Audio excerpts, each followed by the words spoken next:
like, how many miles have you traveled this past year? Because when I first kind of caught you earlier this year, when we started talking, I feel like you were just traveling through all these states.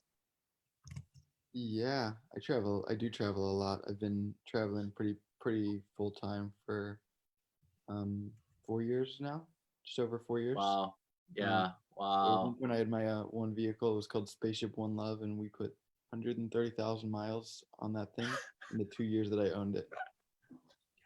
That's impressive. Yeah, that was Spaceship One Love Soul Ship. That's a good. Yeah. hmm That ship, it crossed into all the stargates. Dude, it literally like that thing is like quantum portal in and of itself. It was literally. A quantum portal that would move in like physical space time. Like Yeah. it was that thing did some stuff.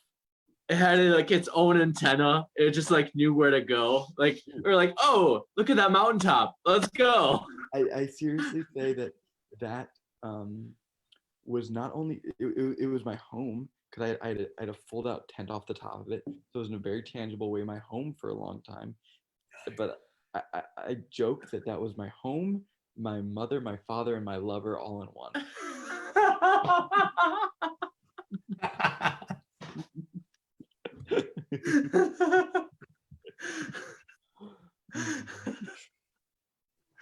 The seats, they cradled my emotions. The seats, they cradled me in my toughest of times.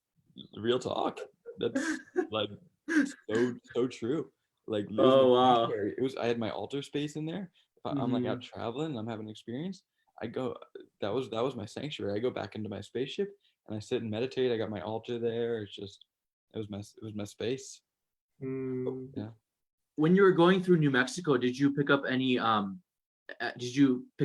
kind of like fleet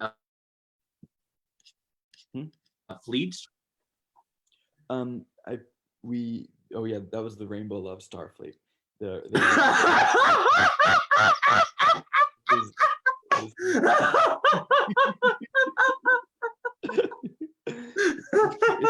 You said New Mexico, like you're just tuned in. I literally flew back from Bali, New Mexico, or from Bali, Indonesia, flew into California, and then caught a train over to New Mexico. It was difficult traveling because I lost all my identification, and so I'm like struggling to get on all the things, but I was able to get a train back to New Mexico, land in New Mexico, where I stayed with a friend. I had like a staph infection from Bali, and so I stayed with a friend there.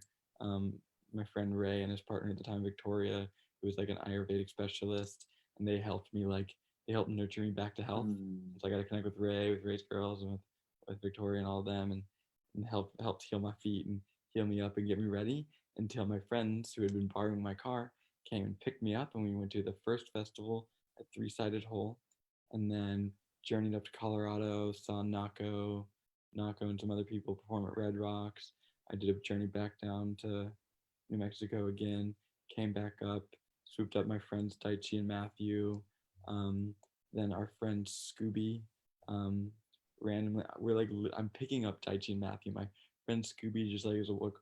All of a sudden, I'm like sitting there at my car, 2 a.m. in the morning in Boulder, and I have my car doors open, and I'm just playing Nako as I wait for them to come by the river. And so they're gonna come back up, and I'm just playing Nako, and a brother walks up, and I'm just like, "Aloha, brother." He's like, "Aloha," and I'm like, "Scooby?" He's like, "Gabriel?" And we're just like, "What?"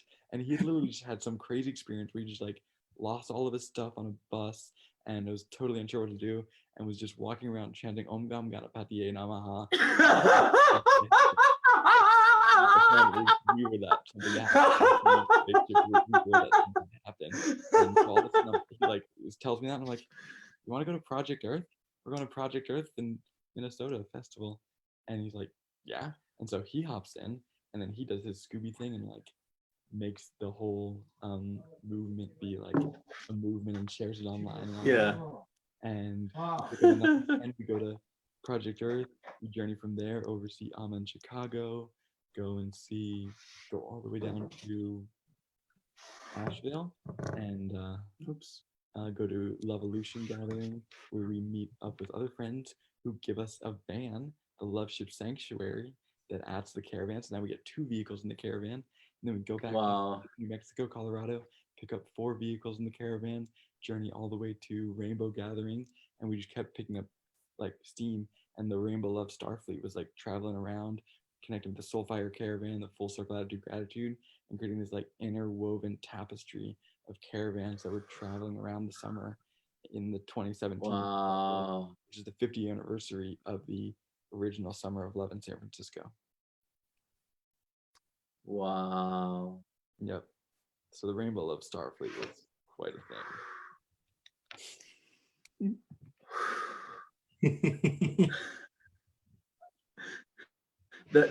It's the modern chronicles. Yeah. The modern chronicles of the conscious warrior. Mm-hmm. Mm-hmm.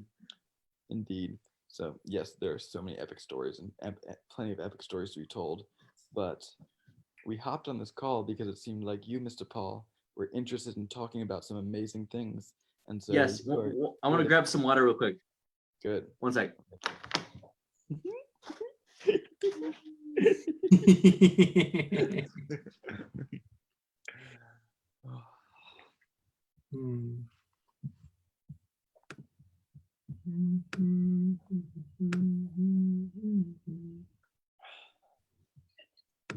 The Love Ship Sanctuary van was gifted to us by Lemuria.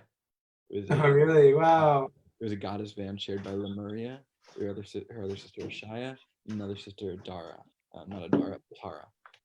3 dear sisters, freaking epic. And so they gifted us the Love Ship Sanctuary. They were like gifting it to Francine, gifted us, and it all ended up on this caravan and went on a crazy epic journey. It's so beautiful. Yeah, it's super beautiful. And like I feel like AG, I feel like you have such a service orientated kind of like mission that like I'd love seeing how quickly you're able to respond.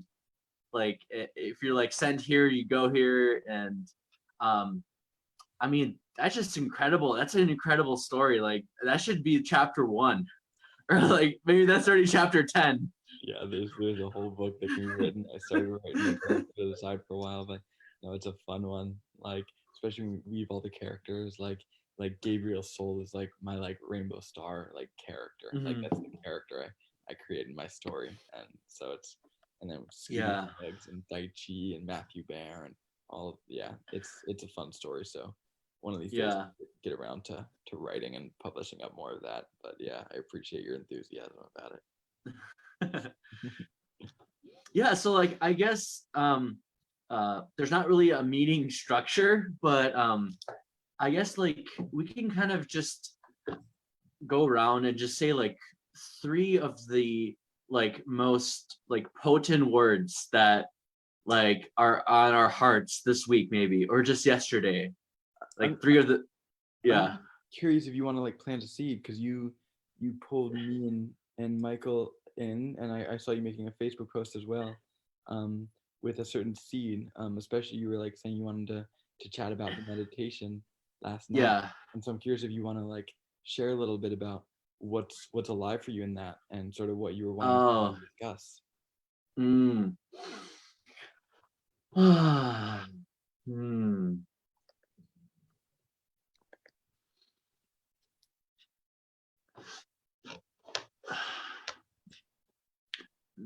The time is at its very height, where the timelines are meeting, and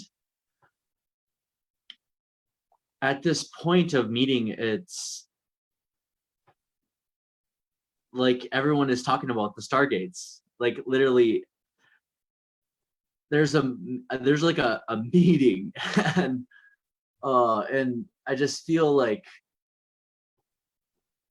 it's like meeting time, and this great like field that we're all tapping into, like we're all uncovering. We know we're all like that's our headquarters. It's the greater field, it's like all shining in through, like we can, it's like we have this 5G and now there's like this greater resonance field on top of it that's always been here, but it's finally like like seeping through. And for me, it's just like those kind of meetings, like for me, it just kind of as a symbol that there's a lot happening up there. And it's all finally kind of like starting to take the physical manifestation. And we're all being picked up and scooped up. And it's kind of like this beautiful wind, this wind that's like stirring in us. It's like um this like response. And the fact that those kind of meetings have happened recently and just like this past year, I think it's a sign of what's up there and how it's kind of enveloping and happening here, and we are responding to that call. So for me, it just that's just kind of like, it's really exciting. Those kind of bigger meetings, I'm super um, just like, I hope for them more often, but I was just super excited about it. Hmm.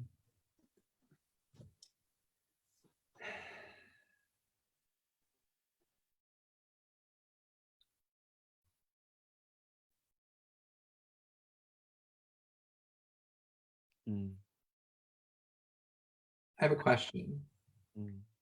When you say meetings, are you talking about physical meetings like what we're doing right now, talking, or are you talking about something that you experienced in a meditation?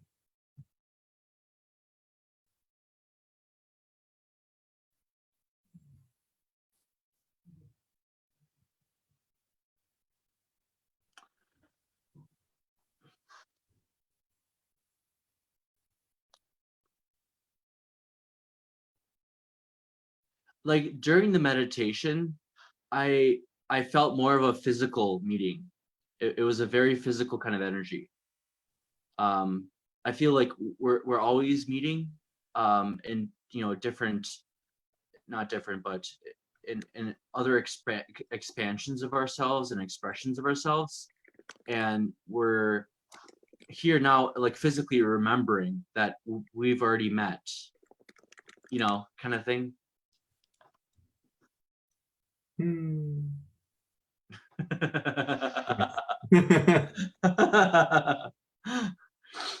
Yeah. Hmm. Mm. Yeah, there's like a remembering, a deep remembering that's happening. It feels to me like there's a sort of returning. There's Hmm. there's a coming together, and I don't quite have words to describe that coming together, but it feels like there's a lot of ways that things are coming together right now in a way that feels more unique compared to the way I've seen things come together thus far in this life. Hmm.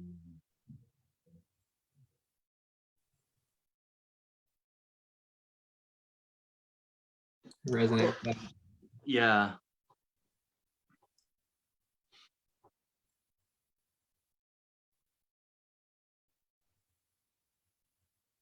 And I think we can see that anytime we have some kind of coordinated event, it can support something. So there was a big global meditation, and even if there were people that took that all different kinds of directions, people had all sort of differing intentions, differing like prayers, whatever, like real differing intentions. I think covers all that. That there were differing intentions, but there's still sort of a unified intention.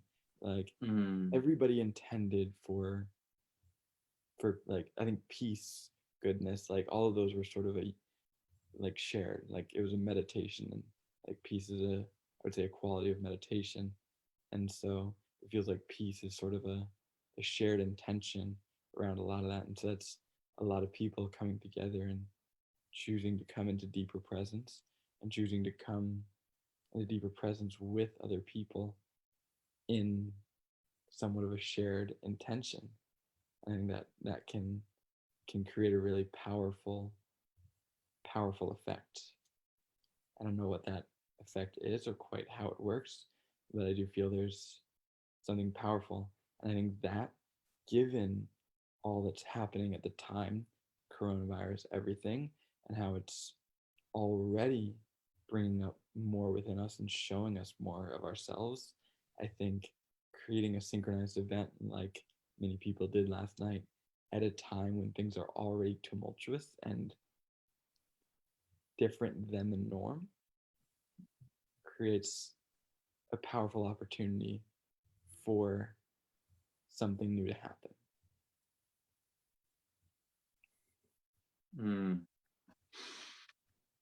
Beautiful words.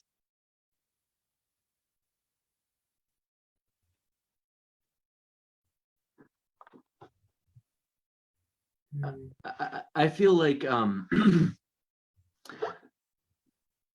yes,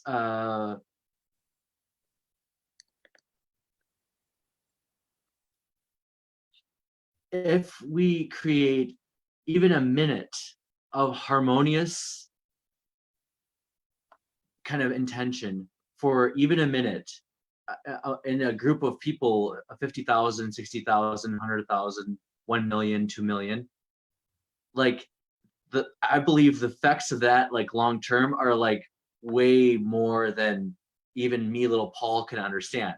Like I feel like it's a wave of like intention as like our like entire being is like channeled into that minute where like our intentions are all like fluid, and then it's just like a wave, a ripple that like it's like a level 3 event versus like a level 1 event, which is like more like wars and like, you know, things like that, like that quickly fade away.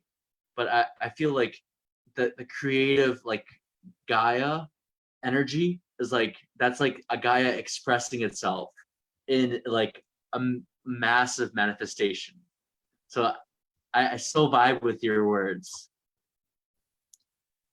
Yeah, love it. Here's a question that I would be, yeah, something I wonder rather is, I wonder how much we can tap into understanding what actually happens when something like that unfolds, like when all of us come together. What is it that's happening, and how might we be able to do that even more effectively, more efficiently, to coordinate more things like that, but to also just understand, because like cool, all of us coming together with a shared intention creates a powerful, it sends a powerful ripple through the field, whatever that means. It sends like a powerful ripple. And so if we understand that we can come together and create that energy, how can we create energy like that? Like my friend and I were just discussing, and her and I had an experience recently where we were having a conversation, and it felt like the energy sort of shifted and we went away from where we were going, and she felt really disappointed. She felt really sad about that. And at first I did the thing of just like, okay, well, I hope that can go better another time. But she was in her sadness, she was in her disappointment, and like really embracing that she felt disappointed about how that turned out. And what that did for me was cut through my hope so that I felt that same disappointment. It's like, wow, that really did suck how that went. And I felt that same disappointment and felt that and expressed that. And it felt like in doing so, in being in it, feeling it, expressing it, it created a powerful ripple because we were both in it. We moved with it, moved through it, and there was more energy that came from that. And just the two of us being two, I would say, very like powerful, connected beings, created a ripple. And I'm seeing synchronicities that feel like they could have unfolded from that happening.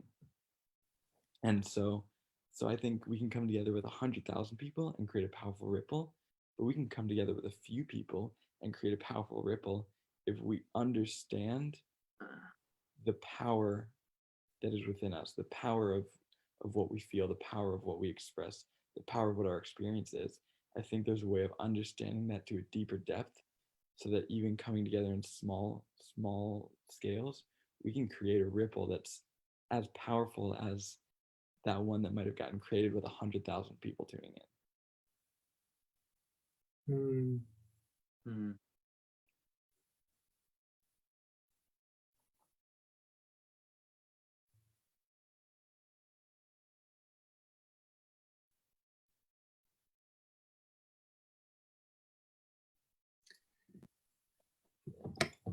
I love that. The like juxtaposition of having this mass collective all focusing, maybe not in total coherence, but at least everybody's dropped into presence. And then you have on the other side those who are like very deeply connected in presence and with a unified focus, how you can have like the same or very similar, like kind of exponential rippling out effect. And I love to see that also seated in like what happened last night. So I know that there was kind of like a general theme like that fractaled out, but so many different people that I've spoken with created their own smaller meditation groups on very, very focused different things.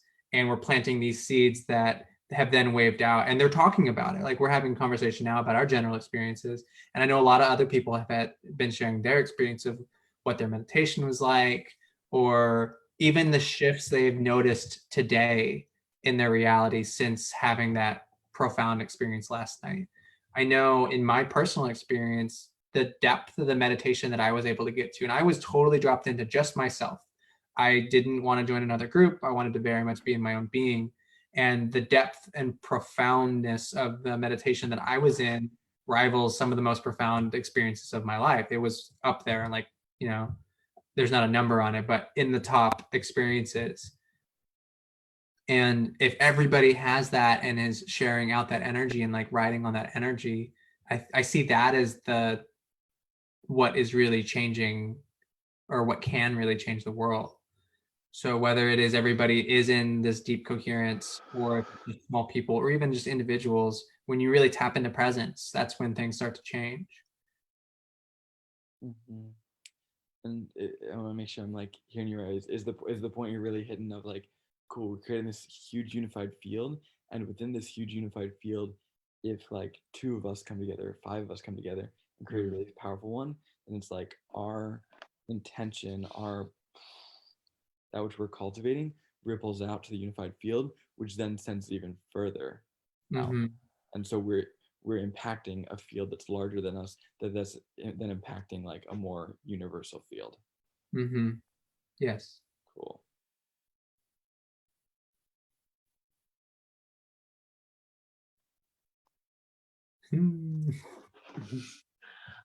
I feel that Michael, that the what you told me, your kind of vision, was that last night? Yeah, that was last night. Oh my gosh. Oh my gosh. Yeah, so both of you, I've shared with Oh. you, I did a guided meditation about an hour ago now, and I felt called this morning. It came through like, oh, that vision that I had last night while sitting in the global meditation is a guided meditation itself, and that's what I'm gonna share that tonight. And so I hosted a Zoom call and streamed it, and it was a laughter meditation, and then I also shared the guided meditation through the visualization process of what I experienced last night, which was in short term, like shortened words, was myself tapping into my own heart center, my source, anchoring into the earth, and allowing my energy to flow up through the central source, grand central sun, whatever you want to call it.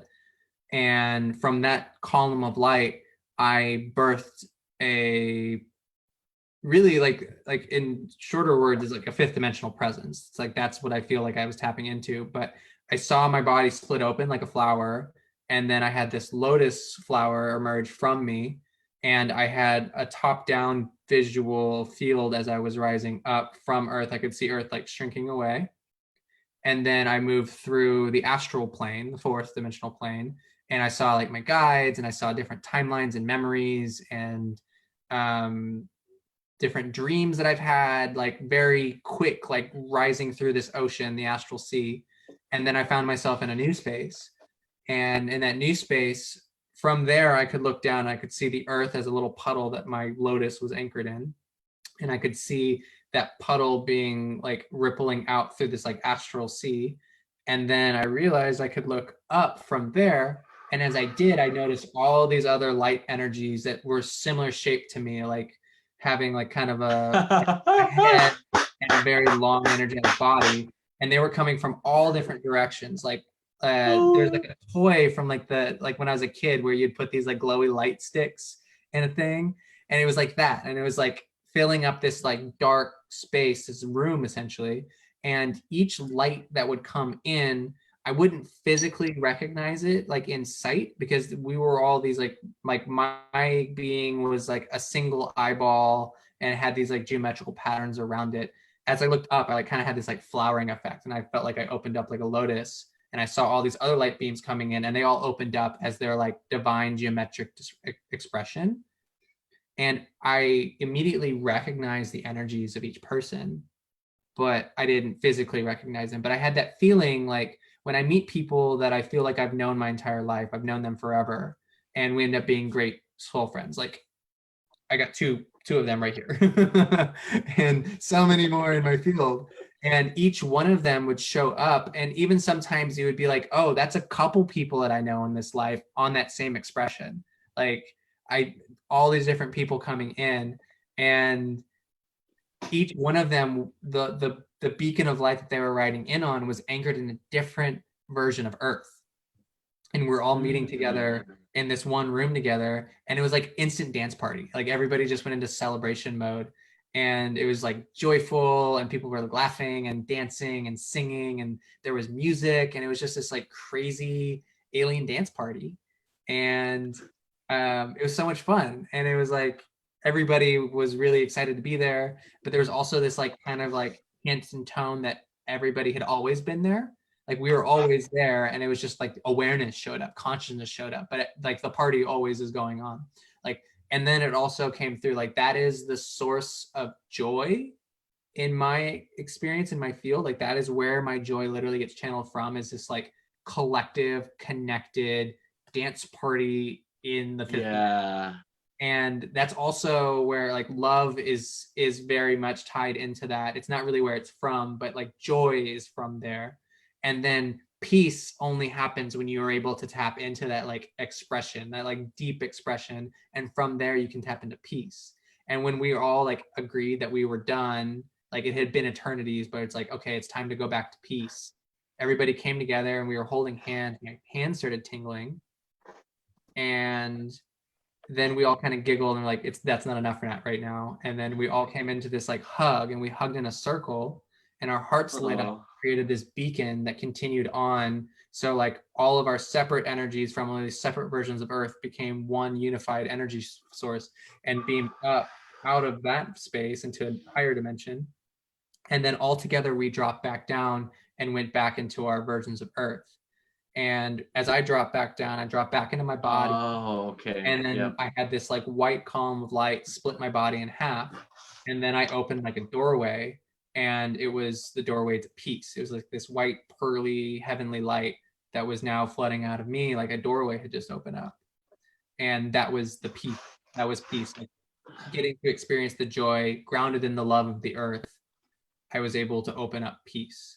And that flowed out. And then I saw like all the different trials and difficulties that we've been experiencing in this timeline recently, like the Australian fires and the Amazon fires, the plastics in the ocean like showed up. And I was like thanking all these things for showing me where they've shifted my consciousness in really profound ways. And then coronavirus showed up right at the end, and it was like this floating virus thing in front of me, and it had this like cloud that was going out across the entire planet, and it was shrouding the light of our sun and also the light of source from getting to a lot of people. And I thanked this holographic virus, coronavirus in front of me, and it reflected the gratitude back to me. So it like took in the gratitude and reflected it back to me. And there was no real exchange other than I felt it shift, and then the cloud that it was like covering the world with started to dissipate, and people could see the sun again. And some of them were even more tapped into source. And then that was when I really tapped in with the collective field energy and started seeing all these beacons on the version of Earth, the planet Earth that I'm on, and seeing all these people who were sitting in meditation with me all across the planet, all spreading out that white, peaceful light. And it just like washed across the planet. It was really, really powerful. And then I sat there, and I sat there basically, and that was when it kind of lulled out. And I just looked at like a mirror reflection of myself sitting until I got up and listened to Paul Isaac's live stream. Yeah. So I was going to keep that short, but it still was only a couple minutes. Yeah. That was my experience. That was the vision that came through for me. I'm a very visionary, visual meditator. Yeah. And I appreciate that. I appreciate you sharing your experience of that. It's definitely a profound visionary experience. There's a lot to be harvested from your own experience such as that. There's like a lot of different aspects to it. Like the mini versions of Earth, for example, like is something that I feel like has a lot to harvest of like what that struck in me is this like idea of like each one of us has our own timeline.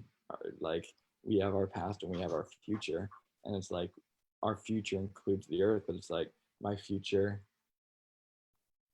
is like my projection of myself into the future, and my projection of myself in the future includes what's happening on this Earth, but somebody else has a totally different projection, somebody else is totally different. And so like I see this one in which like this deeper understanding of how we each truly have our own reality, our own timeline, but we're finding convergence in that, because we're finding it's like what happens on the Earth is going to affect all of us. And so I see that what my projection of the future is not the same as what yours is, not the same as what someone else's is. And so it's almost like what I feel in that vision is like we're letting go of our individual projection of the future, and we're like coming together as one planet and realizing that our future is the same for all of us. Like the future of the planet includes every one of us, and the true timeline that moves us forward has to be one that includes all of us here. Yeah.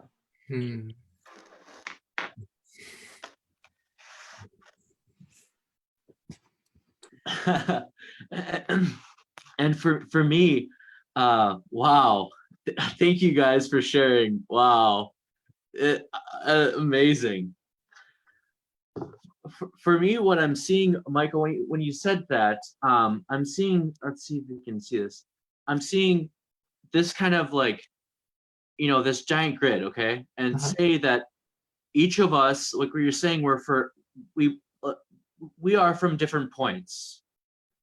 Let's say we are from different points. Like say we have timelines that are from different points, but we all project on this planet, right?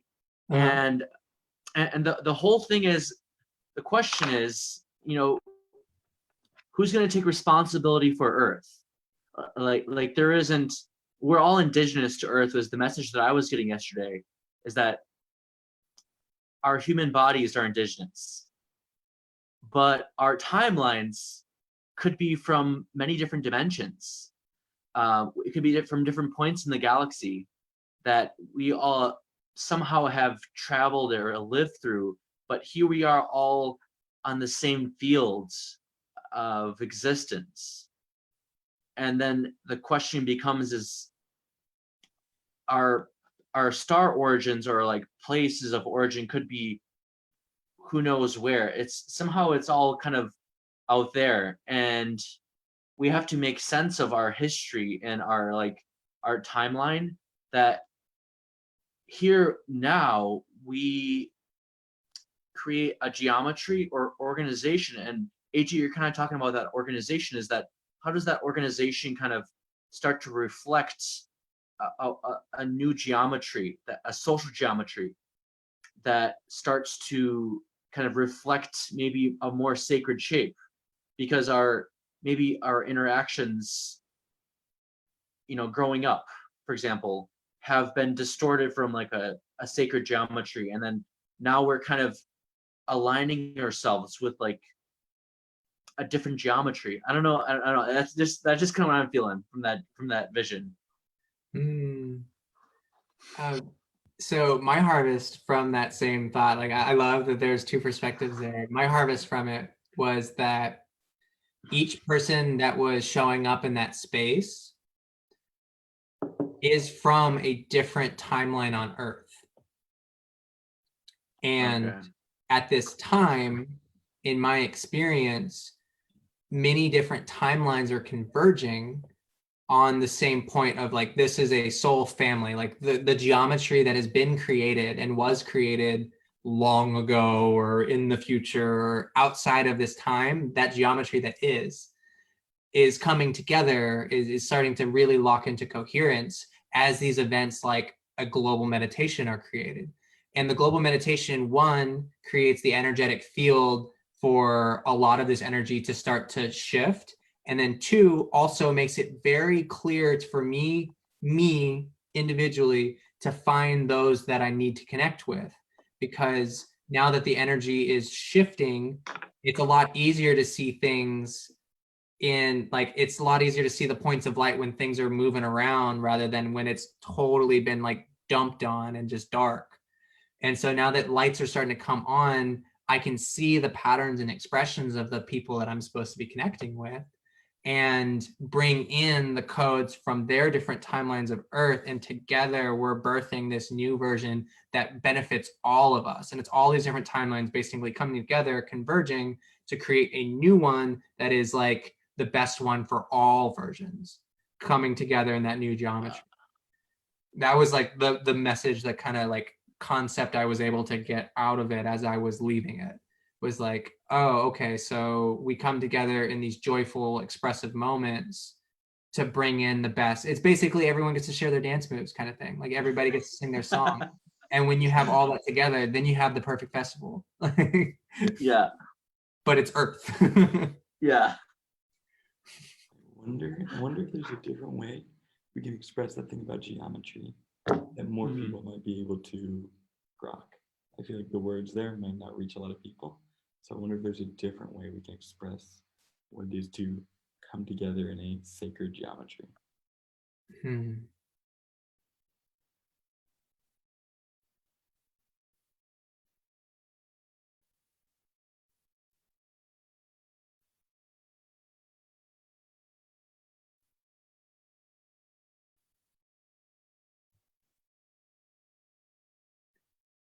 So one of the key points of sacred geometrical structures that I've seen in third dimension iterations and above is that they have a profound point of balance. And that was one of the things that really came through in my vision, was that each person that was showing up in that space held an energetic field that perfectly balanced and harmonized with all of the other energetic fields. We were all different frequencies and different expressions and did different things, but our actual fields, like the content, energetic content of our field, harmonized and resonated at the same space. So if you were to think like the flower of life pattern, where you have like circle and circle and circle and circle and circle, it was everybody was at this resonant point where we were able to hold our energetic fields in a balanced state, and then it actually could create a stable structured geometry. Like that's when I think sacred geometry, that's how I like the energy that was brought in was so perfectly balanced and tuned in that it created this structure. Like people just being together created a structure. Yeah. Is there a quality to being together? Like what is it to be together that enables that? Because like we're all here together on Earth, but we're like not necessarily here together coherently. So there's like a dissonance or a disharmony in how we're here together on Earth right now. And how it came through clearly last night for me was sharing one's expression. Everybody has their own keyed in frequency. We have our own kind of like natural way we do things and we process energy. So in the example you shared earlier of having that deep connection in sadness, that and the way that you're able to move through and create something out of sadness, that's your expressional like frequency keying into that experience and then creating it in the realm of like this connective geometry rather than subduing it and keeping it at this like lower level playing. And in the space that I was in, everybody just freely expressing their joy, which was different dance moves, different singing, and there was like all kinds of like stuff. And it reminded me of being at a festival in a way, or like being at like a concert, or a like any place where people gather and are able to express themselves freely. And that was kind of like the takeaway was when people express themselves is when the stability is found, and it breaks up monotony, it breaks up homogeny, like through each person being their own unique expression is how things are brought into balance. You'd think that if everybody was doing the same thing, it would bring more balance, but it's actually when everybody was doing something different and unique is when everything kind of fell into place. And Michael, like as you were kind of saying those things earlier, of some surf boarders, some surfers on some waves. Mm-hmm. And I kind of will share a bit about the vision I had last night for the global meditation. So I was on the Bay of Green Bay, on Lake Michigan, and random strangers there. I thought I was just gonna have a single, meditation. I was just gonna sit on the beach, watch the sunset, and just be in complete solitude. But there's two strangers, and all of a sudden we got to talking, and he's the gentleman. He was probably about 23, 24. He was sitting on a tree, and we were like, let's open the water portal. And so I have my disc golf disc with me. I just finished a round of disc golf. This amazing course. Like, it's all mountainous and pine trees, and there's a creek flowing, and it's all hilly, and it's just gorgeous. And so I throw him the disc, and he jumps off the tree and goes into Lake Michigan. And as the sun is setting, this is the vision I saw.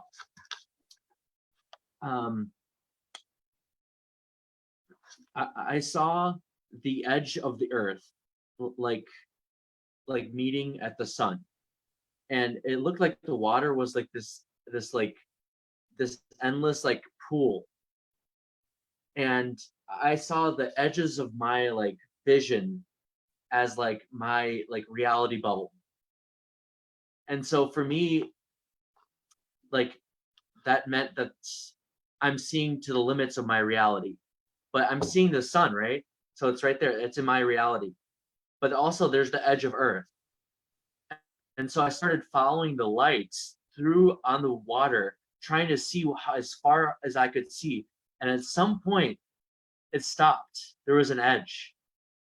And so I started to see the earth like super, super flat, like it was just one big giant plane. And as I'm riding through this wave, I'm seeing a triangle forming into the sun and from me here. So that was the first vision I had. The second little one was I saw a lot of energy being kind of created right now, and there's a lot of exchange. And Michael, going back to your kind of question, for me, I think it comes down to the dance, because we're all catching the waves differently. We're all surfing reality, right? And it comes down to how we dance, and also how we shift around each other. So the way that we tango like determines our place, because we may have a partner for a second. We catch somebody's wave, we tango with them, and then we move to our place.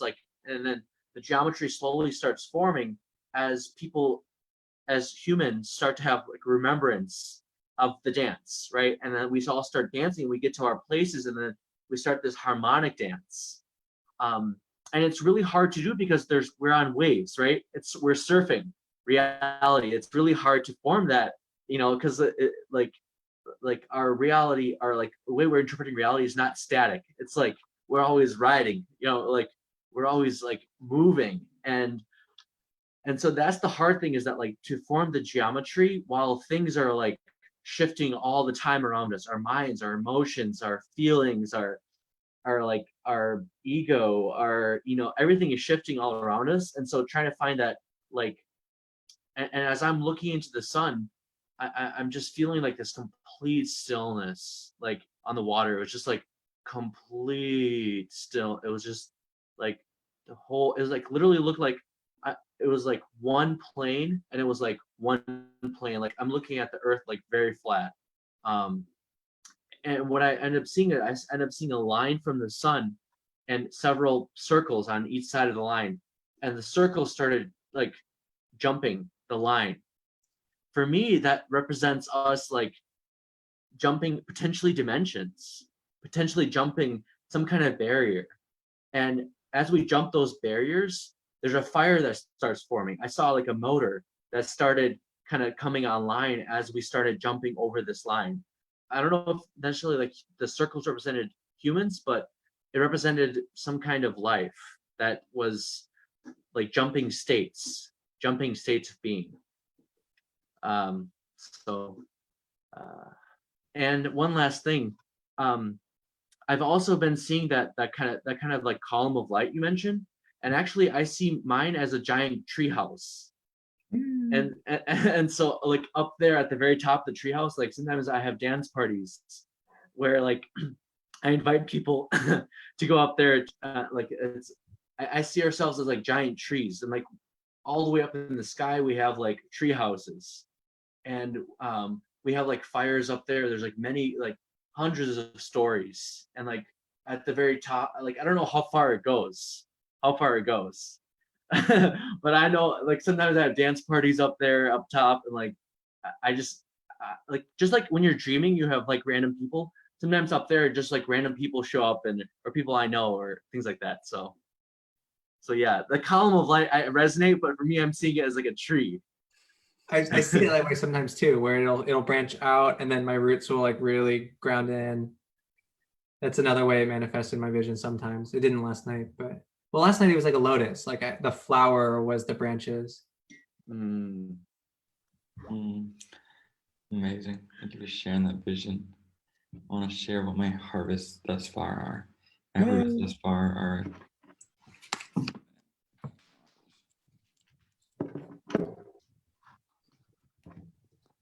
right now what I'm like really harvesting thus far is like, okay, cool. So like most of us here on earth thus far have been living in our own isolated timelines, that we've been thinking our timeline, our reality is ours alone, and that it's somehow separate from everyone else, and that we are moving into a time where we acknowledge and recognize that we share one timeline, that the reality here on earth is one reality, that it can include all of us, even as we all have our own subjective experience, but that there is a unified future and there is a past to the earth.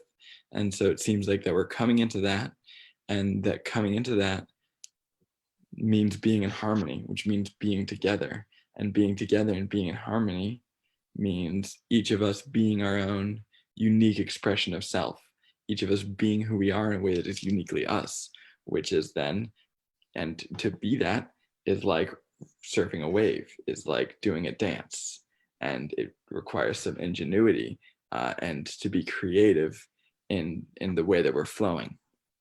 So those are my main harvests thus far, and also that Paul is a bit of a top-heavy treehouse.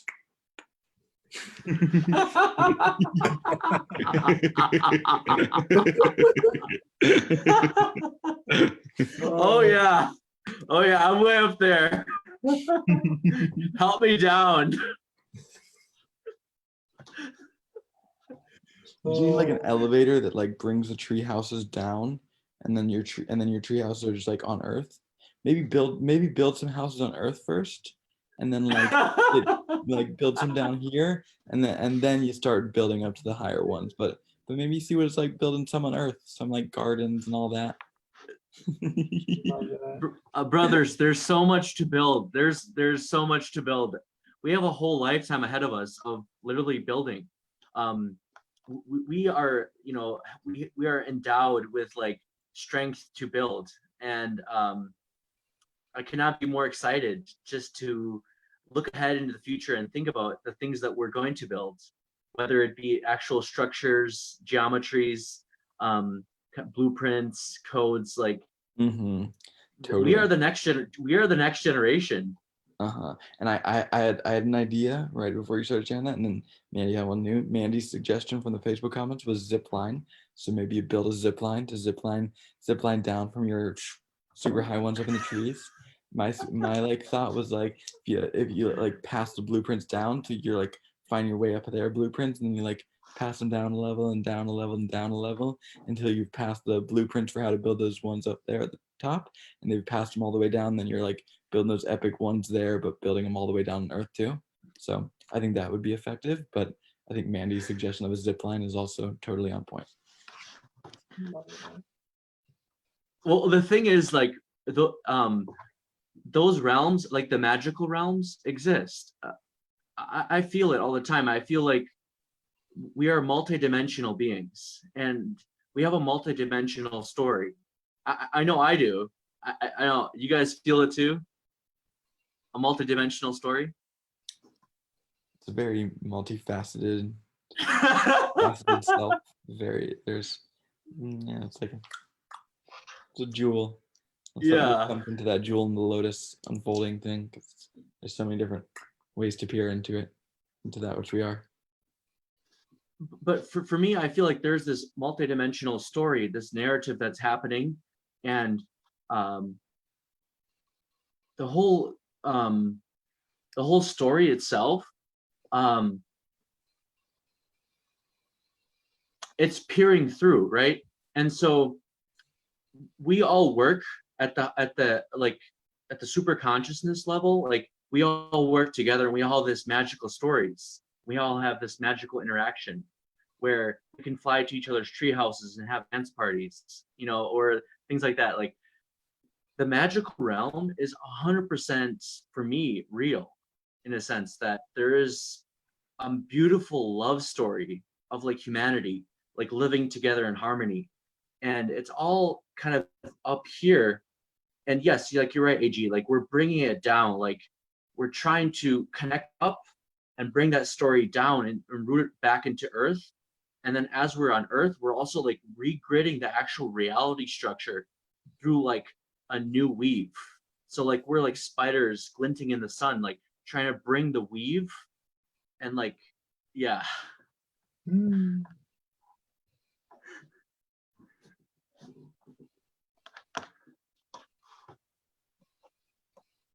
Exactly.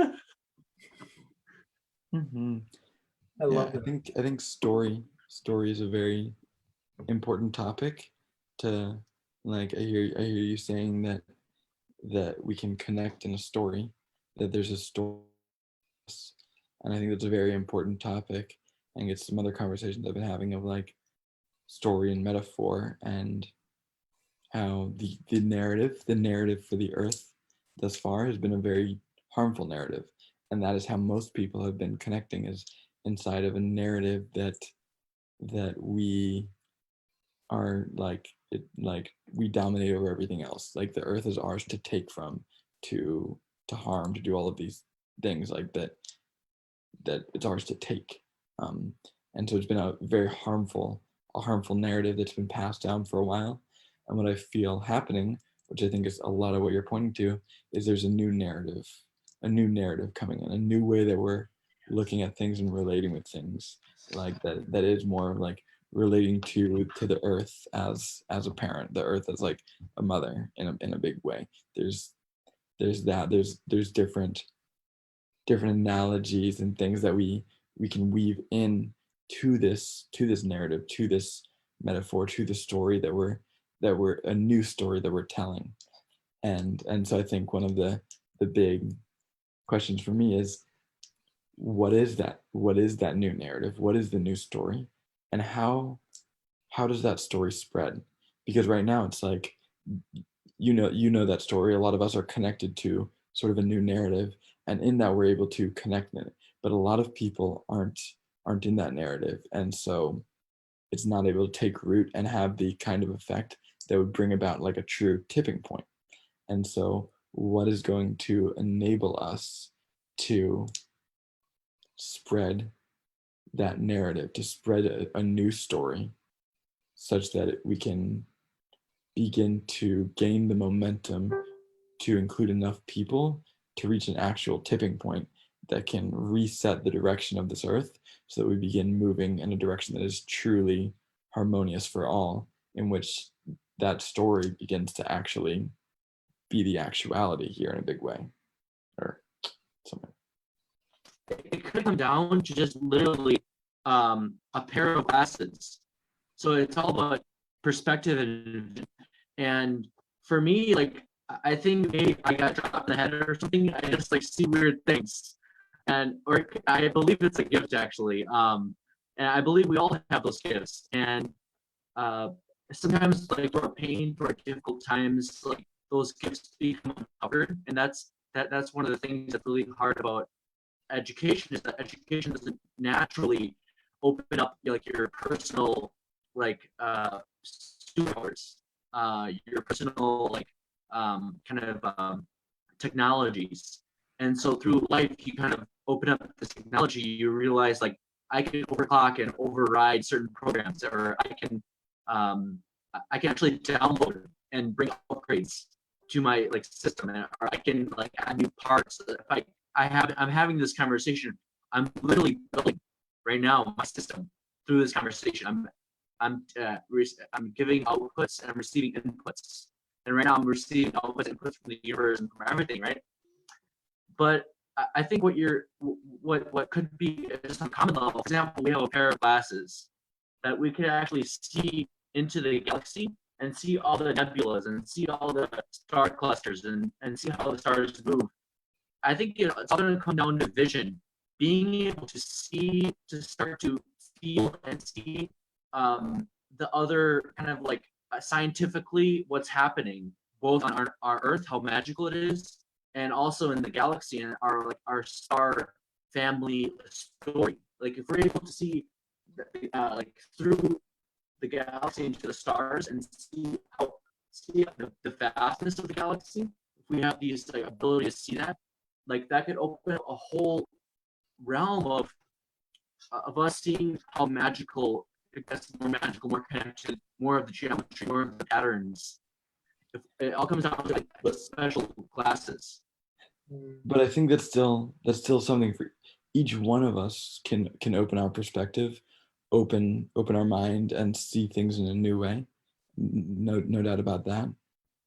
What I'm looking at here is, as we open to see things in a new way, how does that new perspective spread through society? And go for it, Michael. So Yeah. this really kind of beautiful and simple narrative is coming through like a story, and the story is of people, humans on Earth who lived their lives and forgot many things. And at one point in time, an event happened that reminded everybody what it feels like to love. Not only what does it feel like to love in the body, but also what love really is. And it was an event that forced people to separate, so they would value physical connection and they would value their loving connection. And they would also realize that there are many ways to love that does not require being in the same space. So what we're moving through. And then also that started inspiring other ways to investigate connection in other realms, in other ways. So you have things like mass meditations, where people are experiencing togetherness with people who they've never known, never met in physical, but still have a deep loving connection with. And that starts to really move across the planet in waves. So you start to see more of these events where people are dropping into stillness and opening their awareness, which I define love as awareness. I see love as no different than truly seeing. When you truly see somebody, you love them. And, or at least I love them. And so I see this awakening into love as allowing the stillness and expanding awareness and really seeing the depth and importance of connection. And then from there, the story gets to move into where my meditation went last night, into the expression. So once one sees their connection and values their connection, then their expression is now encouraged to come through. And then we go into the joy state. And then the joy is really like where we're going next, I guess, in my story, of this like ecstatic, beautiful, like we have the connection and then we get to express. And then peace is kind of like the top up there. But I see like the narrative of humanity as remembering these core found, like everybody experiences the different emotional states and the different vibrational states, but to really ground in as a society into one of them is something completely different. And I'm starting to see the birthing of love at a societal level with coronavirus above all things. Surprisingly. Yeah, and I would say, to me, not surprising at all. I think the coronavirus plays like a really big part in like bringing through sort of what I was trying to point out in these, like uncovering what is the metaphor, what is the story, what is the new narrative, and like being able to open our minds, open our eyes, and see what is that new narrative, and understand how that can spread. And I think part of why we're seeing some of this awakening of love that you're speaking about, Michael, is because there is a spread that's happening and more people are partaking in it. And how, like, again, I haven't started reading this book yet, but I'm diving into it soon. I'm had some conversations, The Tipping Point by Malcolm Gladwell. And a lot of what it talks about is this metaphor of contagion and how the way ideas spread is like by a contagion. So it's like a virus. Like ideas spread like a virus. And that means bad ideas. Like we have a lot of conditioned ideas that our society is programmed into us. And those ideas spread like a virus. But we can also spread good ideas like a virus, like a contagion. Like our laughter can be very contagious, and that can spread and spread and spread.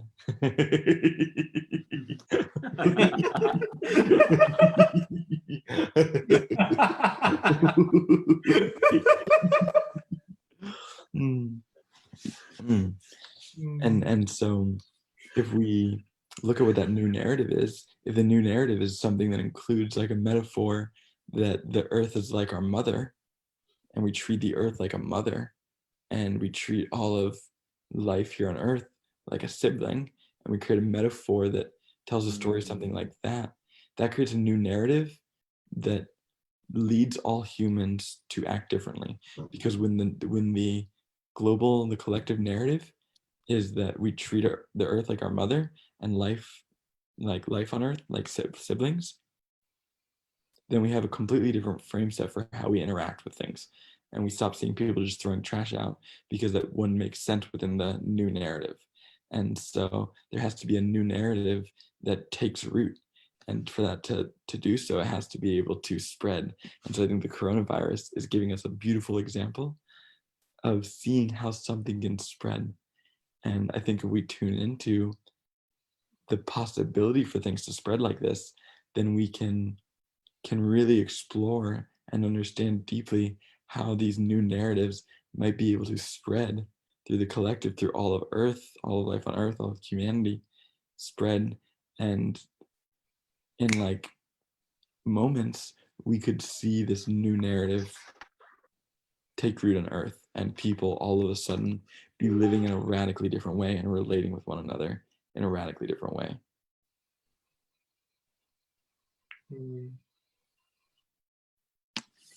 AG, I love that so much. It's interesting because the virus family is, I think, the most prevalent. It's the bottom of the family. So it goes like viruses, and then it goes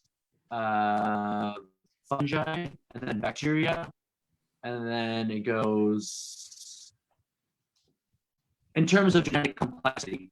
Viruses are the most genetically complex. Like it's like the base, really. And in a way, we don't really understand viruses yet. I think I don't. And their genetics too. But the fact is that it's so diverse. And if a virus is like an idea, you think about the spectrum of thought, how many different kinds of thoughts we had. Could you count them? And what is the spectrum of the wording of thoughts? And what are the thoughts of right now the human narrative? What are the stories that keep being told again and again and again and again, right? Are they receiving more and more diversity? I feel yes, the story is getting more and more diverse. If you look through all the different wars, all the different civil rights issues, all the different issues between all humans, it's kind of reached this kind of like probably most diverse, most global kind of like expression. But I feel the story is not as diverse as it could be. Like as we start rewriting the story and start adding more diversity, genetic variability, and cross mixing the story, I think that at some point the story will become at base the same. Like so we understand base, like our like at base we understand we're siblings. At base we understand Earth is our mother. At base we understand the sun is our mother and father. At base we understand that there's messages from the galaxy from all our star families, that we're all connected to our star families. And as that story starts to kind of have more and more traction, we feel home, we feel secure in our bodies on Earth, because then the narrative starts to be at its most evolutionary like expression, and at its most diverse peak, at its most creative primal like output. But yeah, viruses are interesting. As you're speaking, I was tuning in more to this metaphor that I think Malcolm Gladwell uses, and I'm understanding how it like lands of like a virus has to be created, whether it's nature creating it or a lab creating it. A virus has to be created, so there has to be that creative input to create this new virus or this new idea, and then the virus has to make that first bridge. It's got to bridge from the animal to the human, or from the first carrier to the other person. So it's got to have that really strong carrier that gets to leap across that bridge. And then once it's leapt across that bridge, can spread like wildfire because of all of these different people who go and meet these 5 people and these 5 people and these 5 people and these 5 people. And so if we're spreading a new narrative, there has to be that within us which is writing the new narrative, that within us which is creating these new metaphors, this new story. Then there has to be that within us which is able to speak this new story in a really clear way, so it gets right across those barriers. And then there has to be these social influencers who can go and spread this new narrative all around the planet. And then just like that, the virus, the narrative, the new paradigm is proliferated across the entire Earth. Global family, global unity, world peace, 100%.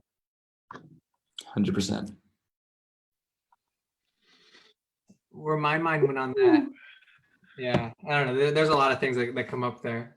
I'm just thinking about mutation more than anything. Of this virus gets created and starts to spread, but viruses mutate. So like, how does one create the integrity of the virus and the original message and not allow it to mutate to a point where it shifts that message? I think the original signal has to be very strong. You need a very strong original signal that holds its integrity. I think you're on point there.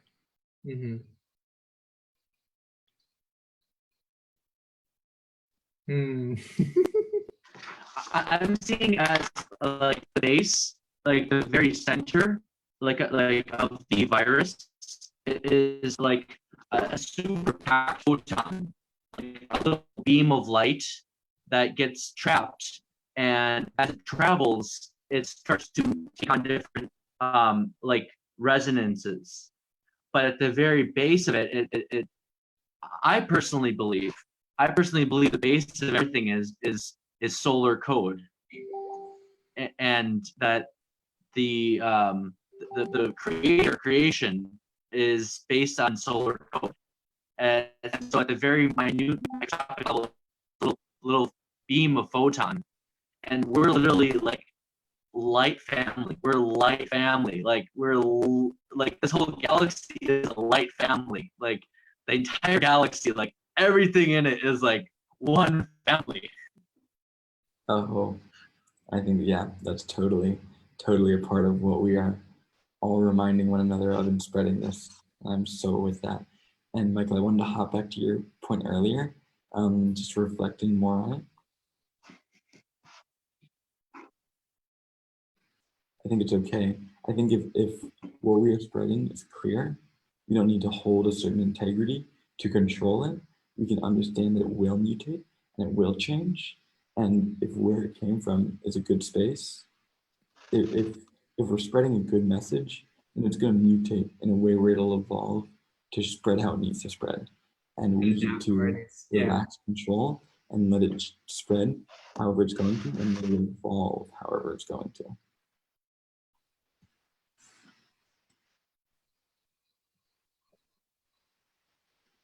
I feel like a poem's wanting to come through me now. Of a new narrative.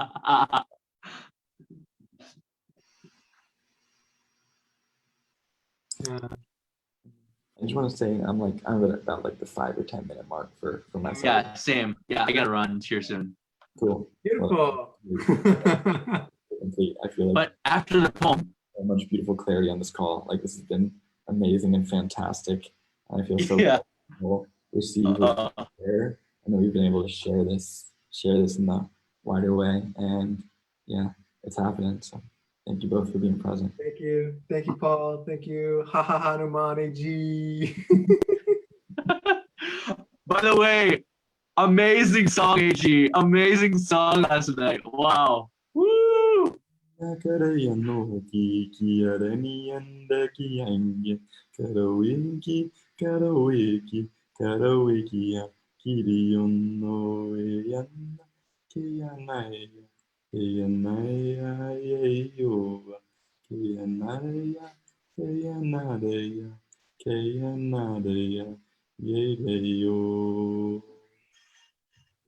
Yay!